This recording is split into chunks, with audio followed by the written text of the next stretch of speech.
Welcome to the Dream Power Show, where your dreams turn into reality. Here is your host, Debbie Spector-Weisman.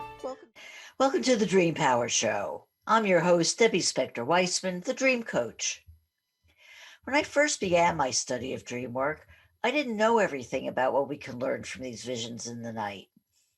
I started by focusing on individual dreams, one at a time, getting some insights about what I thought they were telling me, and that was that. But over time, I realized that dreams actually open up a fascinating new world for us and not only help us, but heal us, inspire us, and so much more.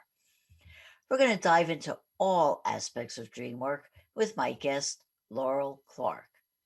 Laurel is a dreamologist who's been teaching about dreams for years and has authored numerous books, including Intuitive Dreaming, and has contributed to many more, including the Encyclopedia of Sleep and Dreams. Welcome to the Dream Power Show, Laurel. Thanks, Debbie. It's great to be here. Oh, it's my pleasure. Laurel, when did you first realize that dreams were important to you? You know, I think as far back as I can remember, I was aware of dreams. I remember dreams that I had as a young child before I was even in kindergarten. In terms of learning what those dreams were telling me, that started when I was in college and I was going to a counselor who had a Gestalt background. And so we worked with my dreams in therapy. And then from there, I have attended schooling for years to learn about how to interpret dreams, my own, as well as helping other people with theirs. So you wrote a book called Intuitive Dreaming. What do you mean by intuitive dreaming? So that's a great question. There are some dreams that people consider everyday dreams that are symbolic, in my opinion, dreaming about other people, that the dream isn't really about another person. It's about an aspect of ourselves that that person represents. Intuitive dreaming, some people call extraordinary dreams. So for example, when someone dies, they can come to visit us in the dream state, or we can visit them. So it is an actual visit or a meeting with that spirit who's no longer in physical form. That's one type of intuitive dream. Having a telepathic dream where somebody who is still alive is thinking something and we are aware of what they are thinking in our dream state. Clairvoyant dreams, being able to perceive or see clairvoyantly something that's happening maybe in another part of the world. Precognitive dreams, which is dreaming about the probable future. So all of those, sometimes called extraordinary dreams, sometimes they're called psi dreams, spelled PSI, which are more than symbolic experiences. How common do you think these type of dreams are? You know, I believe personally that everybody has some dream like that at least once in their life. I think that they are probably more common than many people realize. And the reason that I say that is when I talk about visitation dreams, I've had two very powerful visitation dreams after my husband died. When I talk about those, every single time, no matter who I'm with, somebody says, "Oh my gosh, I had a dream like that too. I dreamt of somebody who had died." And sometimes they have never talked about it before because they don't want somebody to talk them out of it or to say, "Oh, that was just wish fulfillment." And so that's why I think they're more common than people realize, is that sometimes people don't want to talk about it. Mhm. So I bet when you do reveal your dreams to these people, they get some sort of peace or closure out of that also. Yes, I think so. There's something about the inner experience that's very comforting. It's usually very centering. And I think that having a true visitation dream, the dreamer knows that it was a visitation, that it wasn't just their imagination or they weren't just making it up. And so having somebody who can affirm that is very helpful to people. When you had the visitation dreams about your husband, I imagine at that point you were already aware of what it was when it happened, or was it something that surprised you? Well, the first dream that I had, first of all, let me say that my husband also knew about dreams. And before he died, we had a long distance relationship for a while. And so we actually used to play around with meeting each other in our dreams. We would call it dream dates. We would decide on a certain night that we were going to meet in our dreams. Sometimes it worked, sometimes it didn't. So we had already established a very strong telepathic connection and a strong connection with our dreams. And when he died, I wasn't there. We didn't have a chance to say goodbye. And I just thought he would come to me in a dream so that we could have a goodbye closure. And when that didn't happen, I can't remember exactly how long it was, maybe a month, maybe 6 weeks after he died. I actually asked for him to come to me in a dream. I wrote him a very heartfelt letter in my dream journal, kind of pleading to him to come to me in a dream state. And the dream I had that night, I was at a graduation ceremony and I saw a stage that was kind of far off, and there were a group of people sitting in a semicircle on the stage. And I saw him there, and I couldn't tell if he saw me or not. I knew that I saw him. And then as the dream was ending, this man who I don't know came up to me and handed me my Bible that apparently I'd left sitting on the edge of the stage. And when I picked it up, this little piece of paper fluttered out, and on it was a heart that was in John's handwriting. And I knew that that was his way of telling me that he loved me. And I also knew, and this was very interesting, that the reason he had not come to me before that in a dream is that he was still graduating, as it were, to this existence on the other side, and he didn't yet have the ability to communicate verbally. So when you're asking if it was surprising, how that dream happened was surprising, because I was expecting we would, meet, we would hug each other, we would get to say the things we hadn't had to say. I wasn't expecting that bittersweet kind of experience, but it was very affirming because I knew that he heard me. I knew that he loved me. I hadn't had any doubt about that. And I also knew that I just needed to be patient, to give him time to get adjusted to this existence on the other side. That's fascinating. And, I'm fascinated by what you said about that he had to graduate to be able to speak to you, or to reveal himself in your dreams. It is an amazing view into what the other side looks like. Mm-hmm. In my opinion and perception, I think that when people die, it's a similar experience to being born. If you think about a baby that's born into a body, there's a soul and a spirit that's very much alive, but they're not used to their body. They have to figure out, oh, this hand is actually attached to me, and how to, be able to use it and move around in it. And I think a similar process happens after death, is that there's a different kind of body that somebody moves into that they need to get used to. That is fascinating. And you talked about how you were able to, have a telepathic relationship with your husband. Is it possible to have telepathic dreams with other people who you might not even know or have a strong bond with? I think so. I know a couple of people who actually met their future spouses in a dream before they met them in waking life.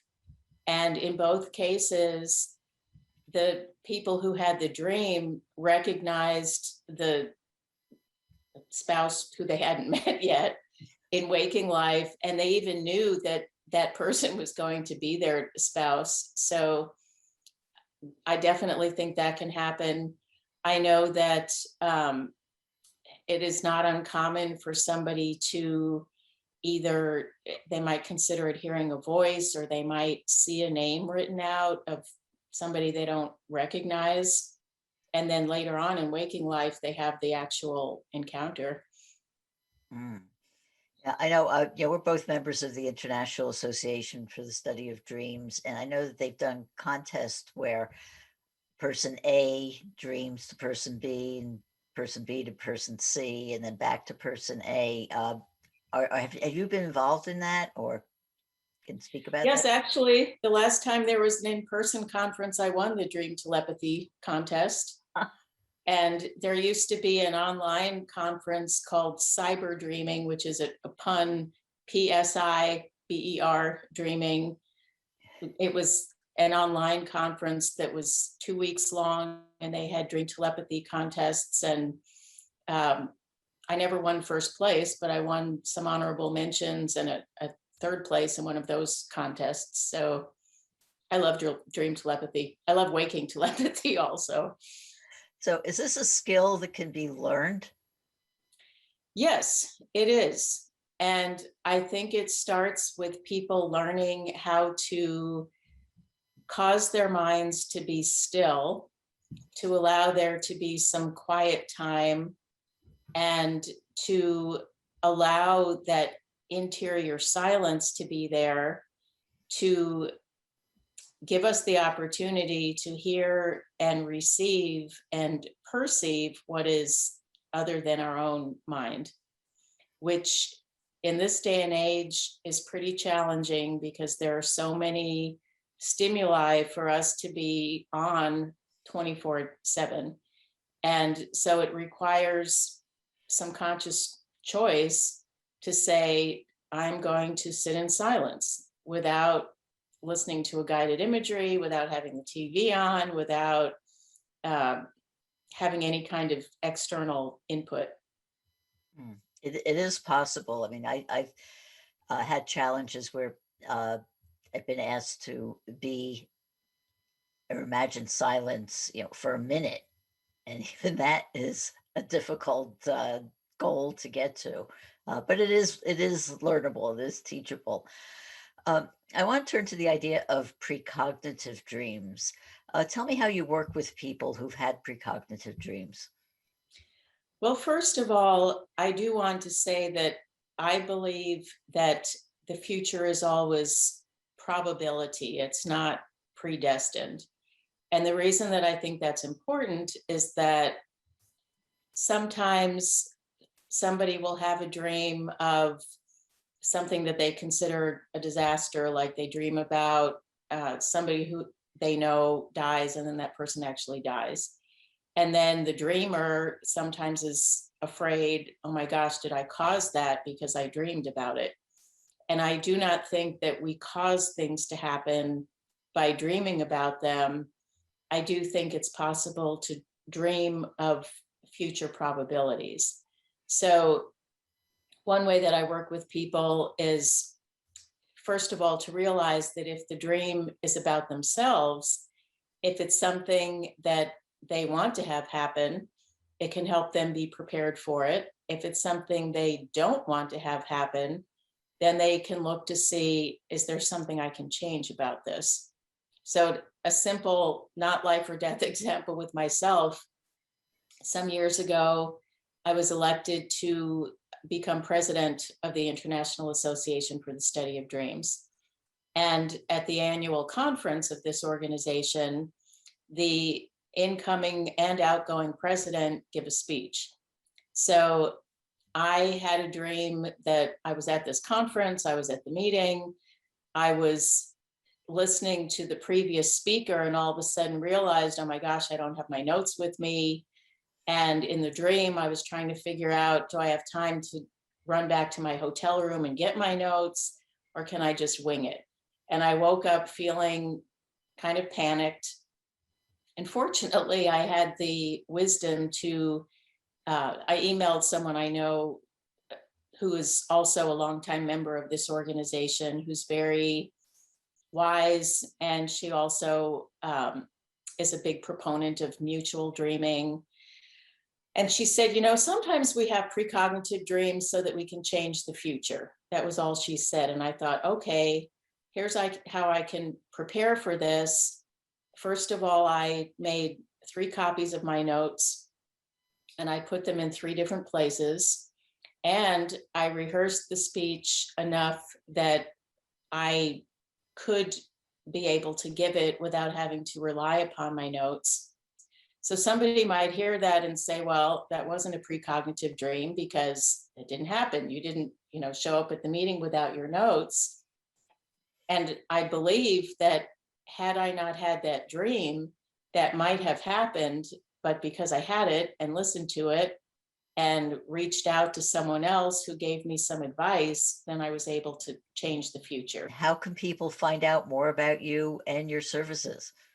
Well, thank you so much for the interview, Debbie. They can connect with me on my website, which is my name, laurelclark.com, or they can email me at laurel@laurelclark.com. And I would love to hear from anyone and talk more about dreams. I do individual dream work with people if they're interested in that also. We've been speaking with dreamologist Laurel Clark. We'll be right back with our next guest. We've been speaking about dreams with dreamologist Laurel Clark. We'll be right back with my next guest. Our aim on this show has always been to provide strategies for how you can live your dream life. But as the past year has shown, that's a hard road to travel when you're faced with economic and social hardships. And nobody's been hit harder than women.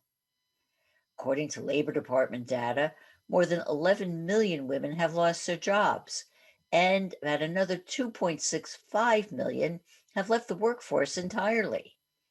And a lot of those jobs aren't coming back.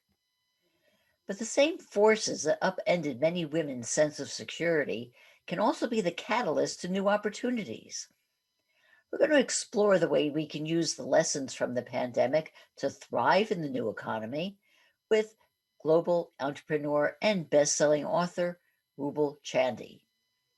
After having built 3 successful businesses, Ruble is now committed to helping other businesses succeed through his online accelerator workshops.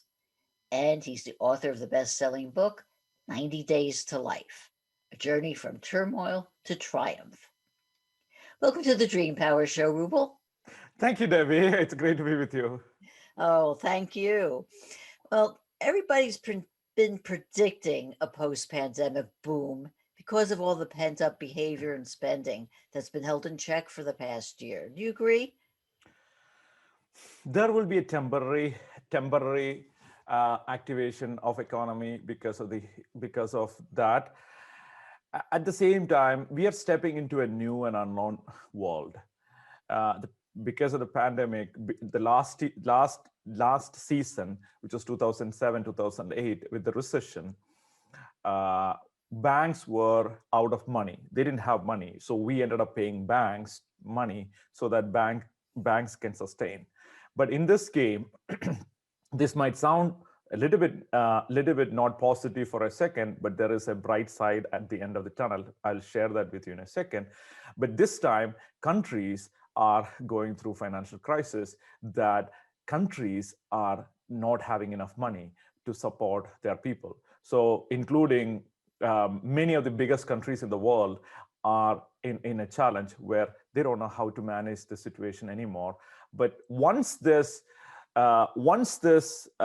temporary challenge goes away, we are stepping into a new and fresh world order where there will be opportunities for the little people as well as the rich people. So what kind of opportunities are you talking about? Sure. So what is going to happen is we are going to step out of this service economy. So if you look at, Debbie, about business, a long time ago, like 100 years ago, we were basically almost farmers. Like 50% of the US were farmers some time ago. And then even India right now, and more than 50% of the people are farmers. Today in the US, around 4 to 5% of the people are farmers. So what happened to United States? It became richer and better. Now, today, around 45%, 40+% of Americans work in service industries. They are like in some sort of customer care and things like that. When that is going to be automated, what is going to happen is there is going to be an newly emerging interest into science and learning science and biology and gene editing and healthcare. Because of the pandemic, the need for healthcare and the importance of healthcare has gone up significantly. A lot of jobs will be generated in healthcare because of the pandemic and gene editing and new finance. So for example, the banks are going to turn into, there's something happening right now called DeFi, which is decentralization of finance, which means smaller companies are going to take over the online banking industry, and that's going to provide a lot of opportunities for people as well. Debbie. Well, that's all very exciting. But the truth is that it's not just your resume that counts when it comes to getting a job. What's important, maybe equally as important, is your own physical or spiritual well-being, your connection to your self-acceptance and actualization. Could you speak to that? Sure. So if you look at it, people who succeed in big time in business or business or sociological world or nonprofit are the people who are aligned with themselves. What does that mean? What it means is we, as a collective, we have a collective conditioning of our mind. So which means that all of us subscribe to some sort of limiting stories about ourselves, about the society, about the world. And we also are limited physically. In a sense, we are in somehow this little tiny soul that got trapped into a body and into a mind. So the mind and the body are conditioning us to be limited. So what happens is, at some point, the soul is losing direction. When we come to this world as a kid, we are like, enjoying having happy, beautiful smile and everything. And at some point, we are like, oh my gosh, what do I do now? Right? I mean, we lost, right? We are lost because we are conditioned by this mind and the body to be not good enough, right? We are like, oh, I'm not good enough. And we are fearful about what is going on.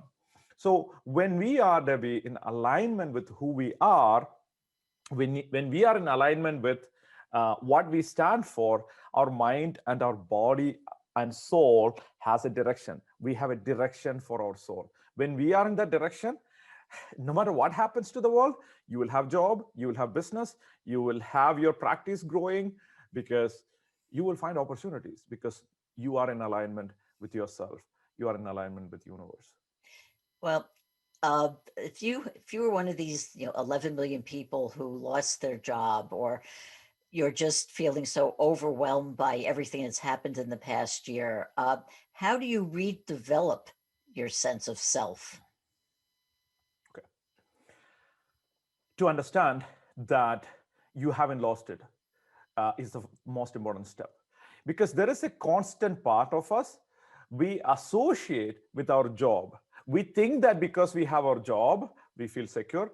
Because of our husband, we feel secure. Because of our children, we feel secure. Because of the money, the retirement, we feel secure. That is just a belief that humans have, right? I know it sounds like so philosophical. I'll get into the tangible space in a second. But just understand this, that the job doesn't define you. You're defined beyond a job, right? So when you are able to, like, the things go up and down, but you remain the same because your soul has a purpose. You came here for a purpose. Now, people are like, oh my gosh, Ruble, that sounds really nice, but how do I get a job? In order for you to get a job, you need to be in this state of mind. Because when you are in that state of mind, you're like, oh my gosh, I lost everything. What do I do? I lost myself. When you say you lost myself, would you want to hire somebody who's lost themselves? No, you wouldn't hire somebody who's lost themselves. That's why you need to find yourself within you so that you have the inner certainty, inner confidence, inner clarity. And once you have that inner clarity, you're going to project that in all of your communication. So when you are trying to look for a new opportunity, I recommend that everyone in the US, everyone listening to this should start a small business, a small opportunity, a small consulting or a gig type business. And I will talk about that in a second, but everyone should start something that could bring them an additional income. So you have a frame of reference as an entrepreneur and somebody who's valuable. And when you go from that place, you will find opportunities, Debbie. But let's talk a bit about, working in the gig economy and starting a business. Do you really think that everybody is cut out to be an entrepreneur? Everybody is cut out to be an entrepreneur as long as they could learn one small thing. Business, in my philosophy, of course, I teach businesses in 14 different countries, thousands of businesses in 14 different countries. Some of them starting, they just started and they do less than $100,000. Some of them doing $80 to $100 million in different countries. So I'm seeing it in a different spectrum all over the world in different cultures. I have seen almost all type of people doing business. But the successful people, Debbie, who are making big in the industry, big in any field, are the people who add more value than they receive. What does that mean? In the job world, when you are employed, you get a paycheck. You just need to perform enough to maintain a job. Like you're getting $1,500 a month, $1,500 a week, and $6,000 a month. You do enough to not fire them. You'll be fine, right? So many people start thinking at some point in their life, okay, I'm working for somebody else is making money. And if they are making money and I'm making only $6,000, $3,000, $10,000, why would I work hard? I just do the minimum and go home. After all, Debbie, the Joe and the Mary and the Joseph there, they don't do anything anyway. I might as well slack.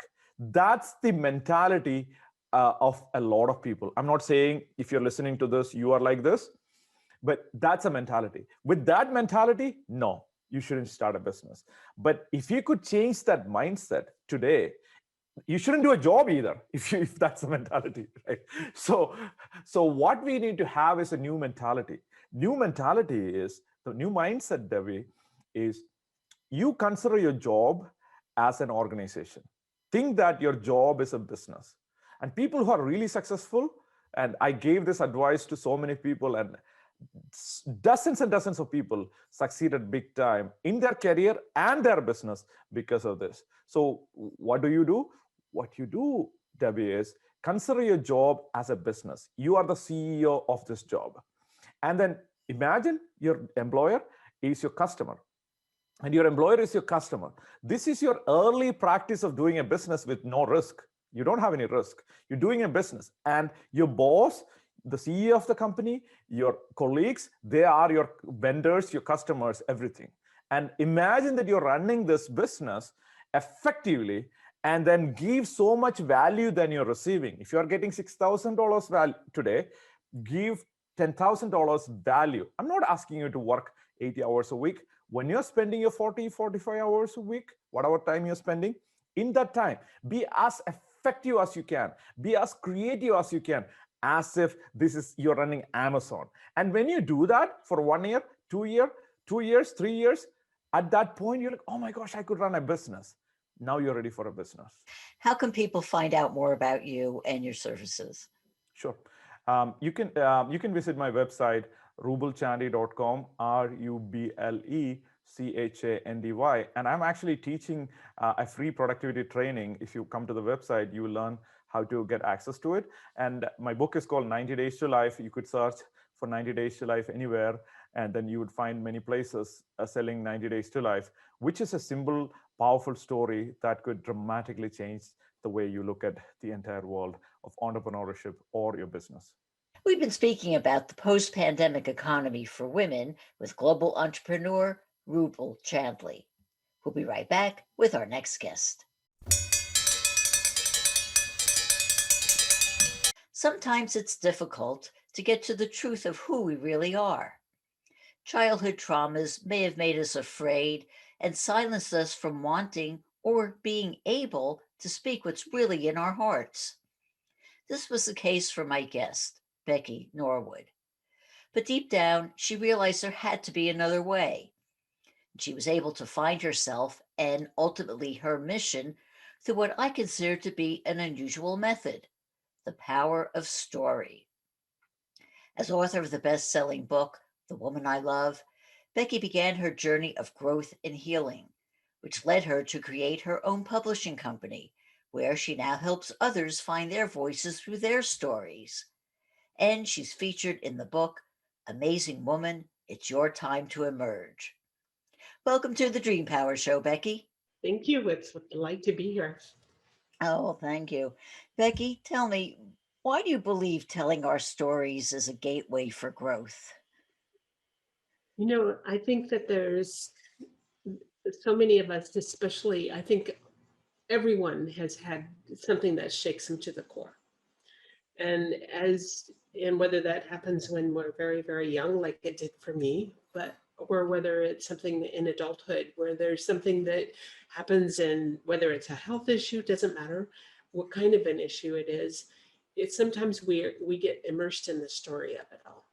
And we don't voice the story, we just live it. We live what happened to us, and it comes down to a point where maybe we're not living the kind of life that we should be living, that we could be living, and we're not serving in the world in the way that would help, that we're here for. We're here to serve. We're here to shine the light. We're here to do so many things for the positive. But if we're immersed in a story that has rocked our world, we can't do that. And my discovery has been that sitting down and putting pen to paper to really put into perspective the things that have happened in our lives and where we are at the time, and also it just transforms. It's just a really huge transformation. But I also feel that storytelling is a part and parcel of the core of humanity, because in that core of humanity, storytelling has been here since the beginning of time. And what I worry about is that people are losing that gift of storytelling because of all the modern technology that we have. Do we take the time to talk, and do we take the time to share the stories of what made us us and the journey that we've been on? So, what if you feel that you can't tell your story? You feel like you don't know how to write, you don't really know how to speak very well. How do you begin? That's very common. My voice was silenced for a very long time. And as a child, I heard constantly I was stupid, I was ugly, and I'd never make it in the world. And, when you grow into adulthood, having heard that for a very long time, you believe it. That's how you live. And it's in that journey to discover something far more than that inner calling that keeps saying, there is something more, we've got to figure it out. And I think life brings us many things that help us to start realizing, like the lights start coming on, and what's interesting is, in speaking with many women, there's so many, the first things that out of our mouths are, who would want to hear my story? Why would anybody want to hear my story? And yet, who are you not to share your story? Because if you could transform the life of just one person because of the power of your story, is it worth it? Absolutely. But typically we reach far more than that when we share our stories. Well, your own story is a powerful and quite honestly a sad one. Uh, What led you to believe that your story was worth sharing? It was a lot of inner lot of an inner journey, but also I was surrounding myself with people that were talking about, you know, who are you and what are you about, and really helping us, even things like the dreams and things like um, the power of your thoughts, all these things. As I started exposing myself more to that, I realized that there was great healing in putting pen to paper and really writing the story of my life. And then it developed from there that I began to understand the full power, because how many of us have heard, we get to know, like you and I were talking, we haven't known each other very long, but I don't know much of your story other than what was written in this beautiful book that we both were part of on Emerge. Amazing Woman, It's Your Time to Emerge. But we really don't know each other too well till you start to share the story of what got you to where you are today. And then you start to understand. I have one of my authors, the name of her book is called Breaking to Be Me. And she had answered a challenge and jumped off the side of a cliff just thinking, oh, yeah, I'll be fine. I'm young. Well, she broke her back. And she was in such constant pain for such a very long time. And the doctors just said, it's all in your head. There's nothing we can do. But she was living on pain medication.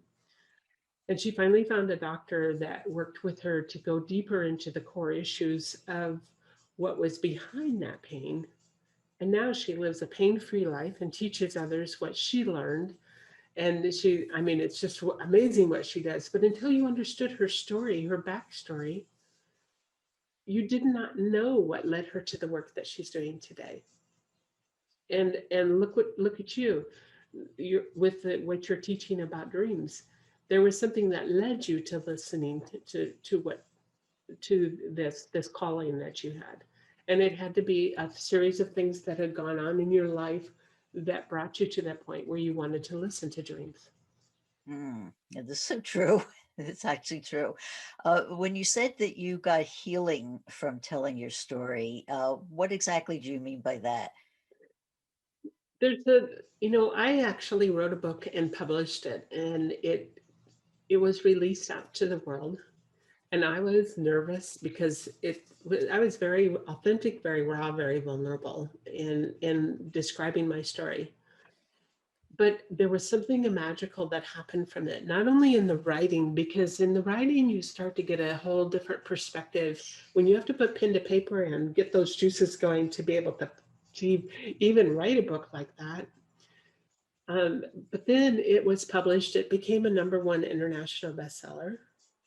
And then people started reaching out to me because in the book I put my social media. I had a Facebook group and I was on different social medias, and people would reach out and say, thank you for having the courage to write a book like that, to share your story, to be authentic and vulnerable and show us a different way. And even men reached out and said, now I understand for the first time, I understand my mom, or I understand my wife. And that for some that in itself, when you know you can make a difference, when you realize what that does, it's almost like it sets you free. It's just pretty amazing. It is. And the other part of it is that you realize that you're not alone, that there is a Oh, community out that there. was huge. Yeah. Because we always think we are alone, and we are not alone. This is so true. Well, as a result of this journey, you did found your own publishing company. And you say that one of your aims is to make authors or make writers authorpreneurs. Define that word for me. Well, most of us will publish a book, and today's world is pretty amazing because of the tools and resources, just even publishing, period. Years ago, you would have to go through the chances of actually getting a book published in the traditional sense was quite a feat. And if you didn't have the connections, if you didn't really know how to go about doing that, it wasn't going to happen. Now we have self-publishing, we have books are being published, hundreds of books are being published every day. And I always teach my authors to treat their book like it's a business. And I kind of combine the word entrepreneur with authorpreneur. It's so that, to look at it, I'm sure most people have other resources and they're running a business or they're employed otherwise. But if they don't use this book as a tool to share their message, and use the resources that we now have available to us, like your show, like other things, many other things that we have, then your book can get lost in the cobwebs of cyberspace. Nobody's going to know it's there unless you do something to make sure that other people know it's there. And so that's why I say become an entrepreneur, is treat the book like it's a part of your business or a tool for business growth. Get your message out there and stand on your story, not in your story, and grow from it and help others to grow. And that's that's just what I've been able to develop, because when I published that first book, I had women reaching out to me on a continual basis. Thank you for sharing. And how do I start sharing my story? And so I did two other books right after that book, one each year, that was called We Choose to Thrive. And many of the women in those books, there was 50 women in between the two books. And many of them were telling their story for the first time in a chapter of it. And from that very act of sharing the story, and we did Facebook Lives on launch day, and we did all kinds of stuff with the tools we had available then. And those videos were getting shared out to 500, 600, 700 other people. And the comments that were coming from that. But I've been able to have the blessed privilege, and I'm still working with some of them that are just now, many years later, saying, I'm ready to share my story. I've got my story written, and I'm ready to stand up in the world and share it.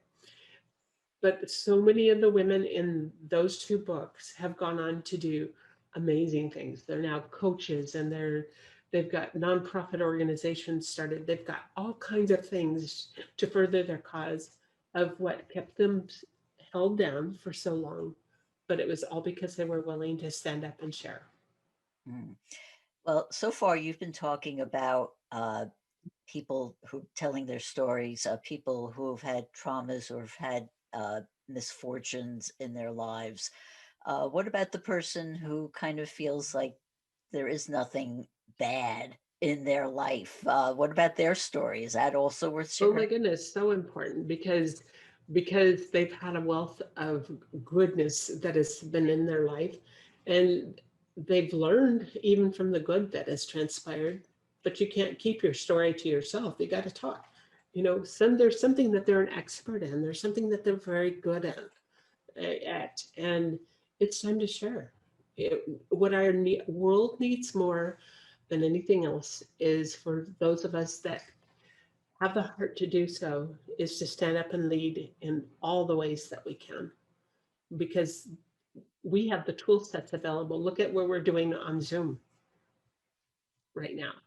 What we have, the tools, the amazing technology that we're able to use to share and to lead and to step into our greatness and help others to do the same. How can people find out more about you and your services? Well, I'm all over social media. I'm on Facebook, LinkedIn, all of them. My website is spotlightpublishing.pro.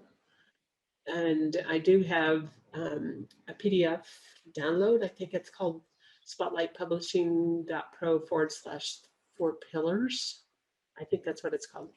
And that's kind of goes into more depth about the role of the power of story and the 4 pillars of a story well told.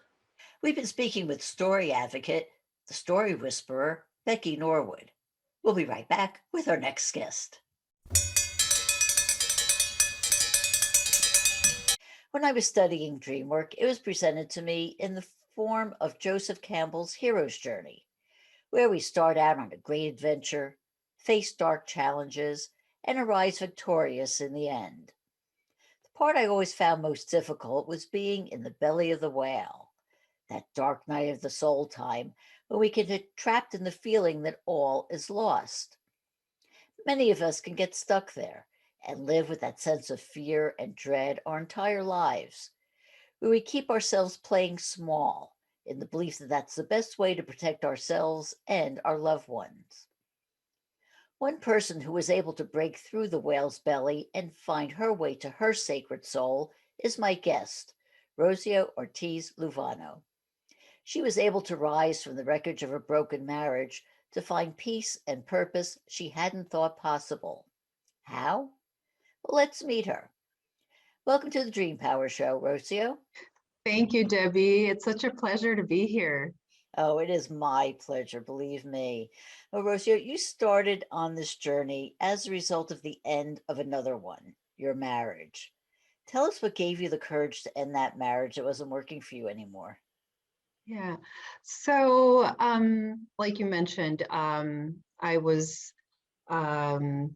ending a marriage that wasn't ideal.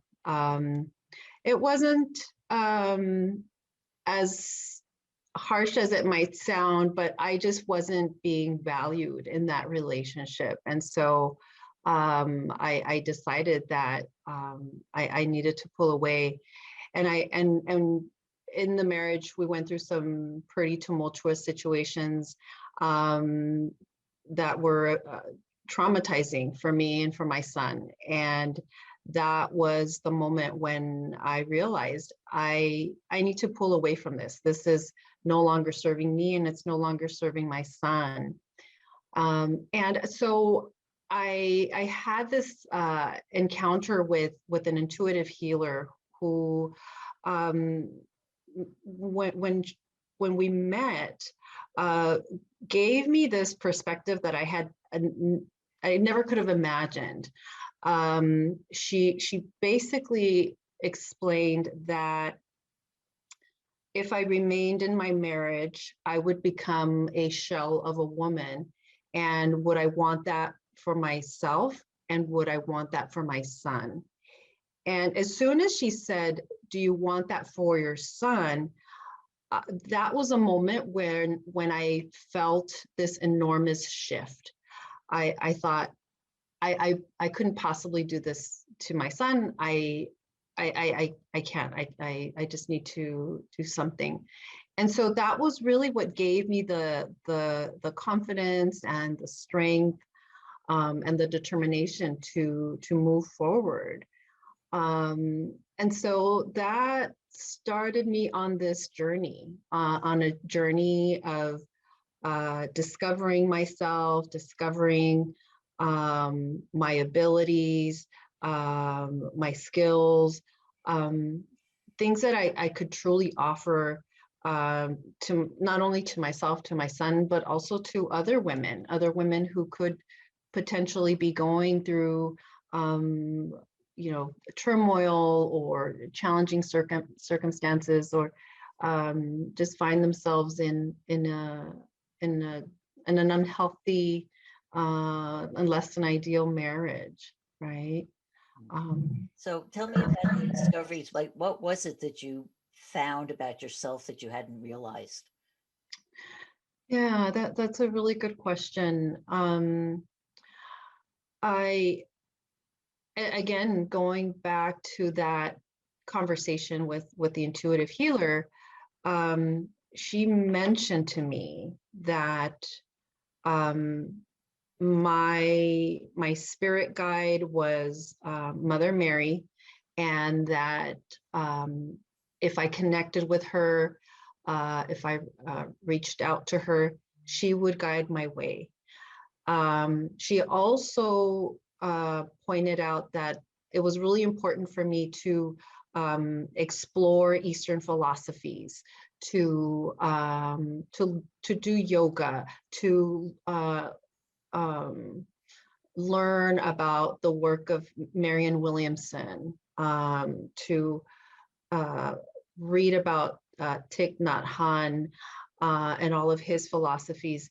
And so that started me on this journey of exploration and discovery. And somehow I was led to this practice of it's called Soperk, and it's essentially a Kundalini yoga Shabad. And this Shabad, which means it's a long prayer, was handed down by Guru Ram Das for women as a spiritual practice for women, so that women could pray for the men in their lives. And the intentions were to heal a man, to raise a child to become a man of God, and for God to show up. And so I just threw myself into this practice. I started attending these women's circles, and I had the wonderful fortune of meeting Marcia Canestrano, who was the woman who was leading these circles, and she basically said, please come back. You've I really encourage you to do so, and so I really I took her words very seriously, and I continued attending the circles. I would listen to the Shabad almost on a daily basis, just immersing myself in those words, even though I really didn't know what I was saying, because it's in a completely different language. But there's just something very magical and powerful about the energy of that prayer, and so I just continued, and yeah, it was just it's been transformative, really. Yeah, and you talk about this in the book, Amazing Woman, It's Your Time to Emerge. But tell me, how does just say this much, like what kind of effect did it have on you? How did it have an effect on you? Yeah.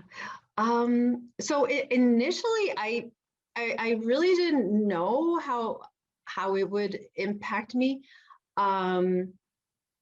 But I think what happened was, because it's a pretty lengthy prayer, if you meditate and just repeat the words, it's about 30 minutes long, and so it essentially puts you in a meditative state, right?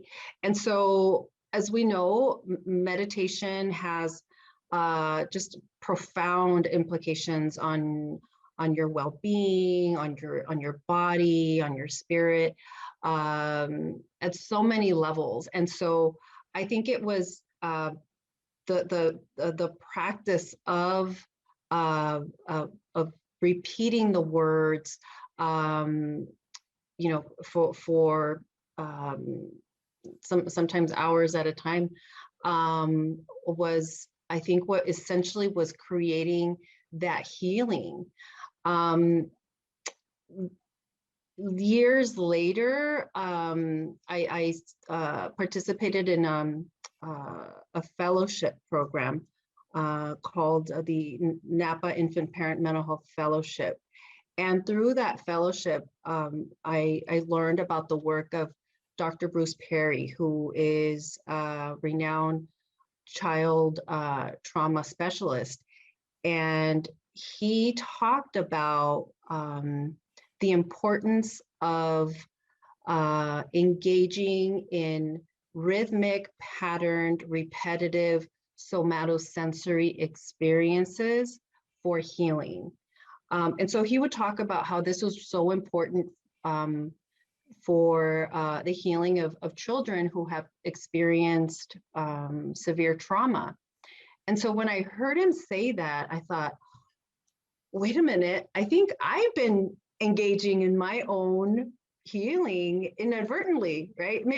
Well, I probably did have the intentions of healing, but I didn't make the connections until then, until I heard him say those words. And so I thought, oh my gosh, this is amazing. It was the chanting of Soperk, doing the meditation, also uh, doing more exercise, reconnecting with my body, engaging in these repetitive practices was essentially healing my brain, healing my body, healing my spirit. So it had these profound effects on me that I had no idea, right? It was healing. How often did you have to practice support before you saw it having an effect on you? It's maybe at the time I wasn't really aware of how many times I needed to practice Soperk, but it just kind of happened. I think the more I practiced Soperk, I would say, actually, let me go back a little bit. The teaching says that if you pray Soperk for 40 days, that's when you begin to see the change. So I think there's just something magical about for the 40 days, that after you've done it for that length of time, that's when you should start to see the emergence of miracles and changes. But I just kept at it. I continued even after the 40 days. But I think the idea is that you do it as long as possible, and or whatever feels comfortable or true for you, right? If you start to see the changes, and it's creating transformation, just follow that. Follow what your soul is guiding you to do. And you said that you started this with a practice with other people. How important is it to do it in a group, or is it something you can do by yourself? Yeah, so you can definitely do it by yourself, but there is just something very powerful about doing it in a circle with other women. I think there's something to be said about the power that we as women have when we come together with a common purpose, with a common intention. And I just found that when I would gather with like-minded women, and when we engaged in the practice of Soperk, there was something very beautiful and healing about coming together with other women. We've been speaking with Rocio Ortiz Luvano on how to find our sacred soul.